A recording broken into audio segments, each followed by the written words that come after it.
Hi, welcome to PSR studies.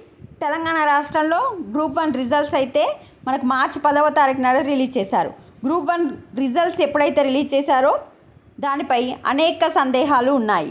ముదురుతున్న group 1 వివాదం, రివాల్యుయేషన్కి demand, English medium వారికి ఎక్కువ మార్కులు వచ్చాయంటున్న తెలుగు మీడియం అభ్యర్థులు, కంటెంట్ కంటే చేతిరాతకి ఎక్కువ మార్కులు ఇచ్చారనే ఆరోపణ, టీజీపీఎస్సీకి చాలామంది అయితే కంప్లైంట్స్ చేయడం జరుగుతుంది.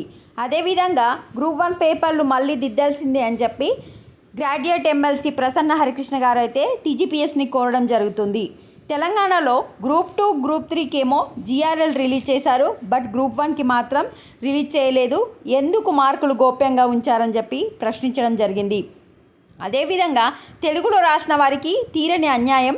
గ్రూప్ 1 మెయిన్స్ తెలుగు మీడియంలో రాసిన వారికి 50 నుంచి 100 వరకు తక్కువ మార్కులు వేశారు, ఇంగ్లీష్ మీడియంలో రాసిన వారికి ఎక్కువ మార్కులు వేశారు.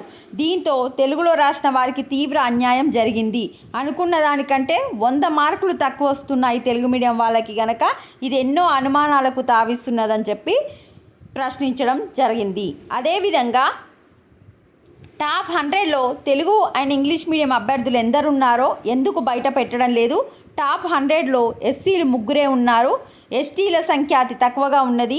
ఐఏఎస్ తర్వాత అత్యంత కీలకమైన ఉద్యోగ భర్తీలలో సామాజిక న్యాయం జరగకపోతే ఉద్యోగాలు భర్తీ చేసి ఏం లాభమని ప్రశ్నించారు. నెక్స్ట్, జీవో 29తో సామాజిక న్యాయం జరగలేదు. మూల్యాంకనం బాధ్యతలను కొందరు ఆంధ్ర వాళ్ళకు అప్పగించినట్టు తెలిసింది. తెలంగాణ ఉద్యమ చరిత్ర, రాష్ట్ర అవతరణ పేపర్ మూల్యాంకనాన్ని కోటి మహిళా కాలేజీలో పనిచేసే ఆంధ్ర మూలాలున్న అసిస్టెంట్ ప్రొఫెసర్కు అప్పగించినట్టు వార్తలు వచ్చాయి. సో కరెక్షన్ అనేది ఆంధ్ర వాళ్ళకి ఇచ్చిరని అంటారు, మరి అది ఎంత నిజమో తెలియదు. నెక్స్ట్ వచ్చేసి ఎకనామీ పేపర్ సోషియాలజీ బోధించే వారితో కరెక్షన్ చేయించారని చెప్తున్నారు. మూల్యాంకనంలో రోజుకు 20 పేపర్లు మాత్రమే చేయించాల్సి ఉండగా 60 పేపర్లు ఇచ్చినట్టు, చివరి 10 నుంచి 15 రోజుల్లో రోజుకు 100 పేపర్లు దిద్దించినట్టు నిరుద్యోగులు ఆరోపిస్తున్నారు.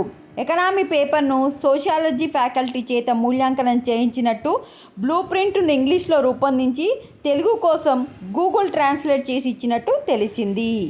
సో ఇన్ని డౌట్స్ ఉన్నాయి, అందుకే చాలామంది మెయిన్స్ పైన కంప్లైంట్స్ ఇస్తున్నారు కనుక ఈ మెయిన్స్ యొక్క నెక్స్ట్ ప్రాసెస్ లేట్ అయ్యే అవకాశాలు కనిపిస్తున్నాయి. వీడియోని లైక్ చేయండి, ఛానల్ని సబ్స్క్రైబ్ చేసుకోండి. గ్రూప్ 1 గురించి ఏ చిన్న అప్డేట్ వచ్చినా అప్డేట్ చేస్తూ ఉంటాను. Thanks for watching.